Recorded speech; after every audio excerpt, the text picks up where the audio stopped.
ఎవడో వ్యాపార సంస్థ వచ్చినట్టుగా, వాడికి ఈ భూమి ఇచ్చినట్టుగా, వాడు 1,00,000 ఉద్యోగాలు మనకి ఇచ్చినట్టుగా పేపర్లో రాయించారు. అంత బోగస్. అలాంటి ఫోర్త్ సిటీ లాగానే తెలంగాణ రాష్ట్రంలో అన్ని మండలాల్లో, అన్ని జిల్లాల్లో భూమిని వ్యాపారంగా మార్చడానికి, భూమిని వ్యాపారంగా మార్చి మన చేతిలో ఉన్న భూములు మొత్తం ఆగండాయా, మన చేతిలో ఉన్న భూములు మొత్తం తీసుకుపోవడానికి ఒక పెద్ద కుట్ర పథకం జరుగుతుంది. దీన్ని తిప్పి కొట్టాలి.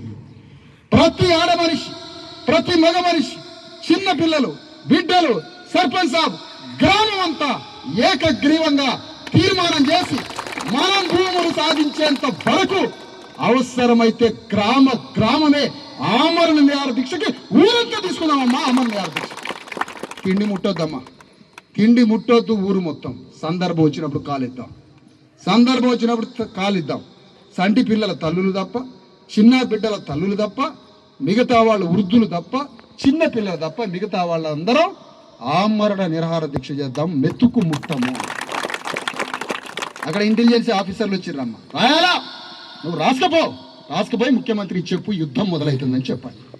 రేపటి నుంచే యుద్ధం మొదలవుతుంది.